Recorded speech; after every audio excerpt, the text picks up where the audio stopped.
सुबह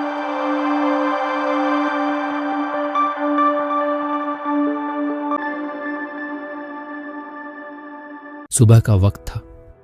पूरब की तरफ से सूरज निकल रहा था। गांव की कच्ची गलियों में हल्की सी धूल उड़ रही थी। एक छोटा सा लड़का फटी हुई चप्पलें पहने बगल में किताबें दबाए स्कूल की तरफ दौड़ रहा था। उसका नाम था राजू। उम्र यही कोई 13 साल। दुबला पतला शरीर, साधारण कपड़े, लेकिन आंखों में चमक ऐसी जैसे वो पूरी दुनिया बदल देगा। राजू अपने स्कूल से लौटकर सीधे अपने पिता की चाय की दुकान पर पहुंचता था। वहां दिन भर पसीना बहाता, कप धोता, चाय बनाता और ग्राहकों की बातों को बड़े ध्यान से सुनता। वो जानता था कि इन बातों में भी दुनिया की समझ छुपी होती है। एक दिन स्कूल में मास्टर जी ने बताया, बच्चों, आईएएस ऑफिसर देश के सबसे बड़े अधिकारी होते हैं, समाज में बदलाव लाने वाले। राजू की आंखें फैल गईं। उसने मास्टर जी से पूछा, सर, क्या मैं भी बन सकता हूं? मास्टर जी ने मुस्कुराते हुए कहा, क्यों नहीं बेटा, बस मेहनत चाहिए और धैर्य। बस उस दिन से राजू के दिल में एक सपना जन्म ले चुका था। आईएएस बनना है, अपने गांव का गौरव बनना है। राजू के पिता की तबीयत अचानक खराब रहने लगी। घर में कमाई का एक ही जरिया था, वो छोटी सी चाय की दुकान। अब पढ़ाई और दुकान दोनों का जिम्मेदार राजू पर आ गया। सुबह 4 बजे उठकर पढ़ाई करता, फिर स्कूल जाता और लौटते ही दुकान संभालता। रात को लालटेन के नीचे बैठकर किताब पढ़ता। कई बार तो तेल खत्म हो जाता, फिर वो चांद की रोशनी में पढ़ने की कोशिश करता। उसके दोस्तों के पास मोबाइल, नए कपड़े और मस्ती थी। राजू के पास था सपना। वो जानता था दुनिया में 2 तरह के लोग होते हैं, एक जो किस्मत को दोष देते हैं और दूसरे जो किस्मत बदलते हैं। मैं दूसरा बनूंगा। एक दिन उसकी दुकान पर एक साहब आए। देखने में बड़े पढ़े लिखे लगते थे। उन्होंने चाय पीते हुए पूछा, तुम पढ़ाई करते हो? राजू ने मुस्कुराते हुए जवाब दिया, हाँ साहब, आईएएस बनना है। वो आदमी पहले हंसा, फिर गौर से राजू को देखा और बोला, मैं रिटायर्ड आईएएस ऑफिसर हूं।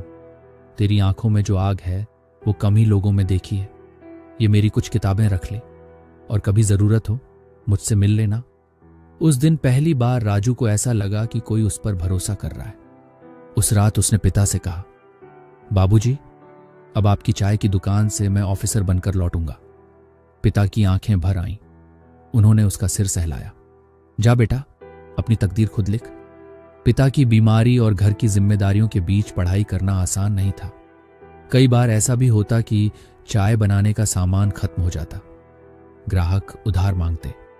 राजू मन ही मन सोचता, अगर मैं ऑफिसर बना तो किसी को उधारी नहीं करनी पड़ेगी। वो रोज अखबार पढ़ता। जो ग्राहक चाय पीने के बाद अखबार छोड़ जाते, वो उसे समेट लेता। करंट अफेयर्स, राजनीति, समाज, सब कुछ पढ़ता और समझता। लोग हंसते, अबे ये चाय वाला आईएएस बनेगा, सपने देखना छोड़ दे।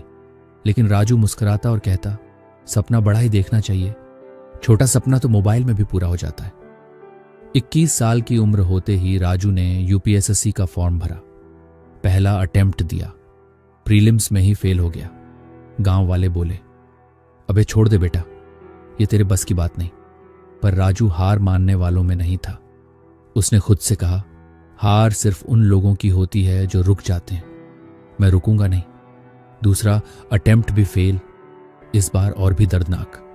मां की तबीयत बिगड़ती जा रही थी, दवा के पैसे नहीं थे। राजू ने अपने स्टडी टेबल और कुर्सी तक बेच दी। अब वो फर्श पर बैठकर पढ़ता। चाय की दुकान पर भी किताबें साथ ले जाता।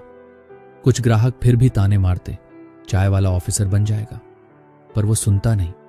एक दिन एक प्रोफेसर साहब स्टेशन पर आए। उन्होंने देखा कि राजू हर बार पढ़ता रहता है। उन्होंने पूछा, बेटा, तेरे अंदर जो जुनून है वो नजर आता है, तेरी सबसे बड़ी जरूरत क्या है? राजू बोला, गाइडेंस। मैं मेहनत करता हूं, पर रास्ता कौन बताएगा? प्रोफेसर ने उसे गाइड करना शुरू कर दिया। अब राजू को एक सही दिशा मिल गई थी। तीसरे अटेम्प्ट में राजू ने जान लगा दी। सुबह 3 बजे उठकर पढ़ता, रात को 12 बजे तक रिवीजन करता। शरीर थक जाता, पर हौसला नहीं। वो खुद से कहता, मेरी मां के आंसू और बाबूजी की उम्मीदें मुझे हारने नहीं देंगी। प्रीलिम्स क्लियर, मैथ्स क्लियर, अब इंटरव्यू में पूछा गया, राजू तुमने इतनी गरीबी में पढ़ाई की, हार मानने का मन नहीं किया? राजू बोला, सर हार तब मानता जब सपना उधार का होता। ये सपना मेरा है, इसलिए इसे खुद ही पूरा करना पड़ा। रिजल्ट आया, राजू पास, आईएएस बन चुका था। गांव में ढोल नगाड़े बजने लगे। मां की आंखों से आंसू बह निकले। पिता ने पहली बार साफ धोती पहनी और राजू को गले लगा लिया। लोग जो हंसते थे वही अब उसके घर बधाई देने आए। राजू ने मुस्कुराकर कहा, आप सबने मेरा हौसला बढ़ाया, चाहे तानों से ही सही। आज राजू एक आईएएस ऑफिसर है, लेकिन जब भी छुट्टी मिलती है वो अपने गांव लौटता है। चाय की उसी दुकान पर बैठकर बच्चों को पढ़ाता है। कहता है, अगर मैं कर सकता हूं तो तुम भी कर सकते हो। फर्क सिर्फ सोच का होता है। वो गांव में गरीब बच्चों के लिए लाइब्रेरी और स्कूल बनवा चुका है।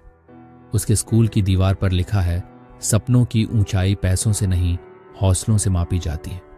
इस कहानी से हमें यह सीखने को मिलता है कि गरीबी, हालात, तकदीर ये सब बहाने हैं। जो इंसान अपने सपनों से प्यार करता है वो किसी भी मुश्किल को पार कर जाता है। सपनों को सच करने के लिए मेहनत और हौसला सबसे बड़ा हथियार है। अगर राजू जैसा साधारण लड़का आईएएस बन सकता है तो कोई भी अपने सपनों को सच कर सकता है। तूफान आते रहेंगे पर हौसले की पतंग तब तक उड़ेगी जब तक डोर अपने हाथ में रहेगी।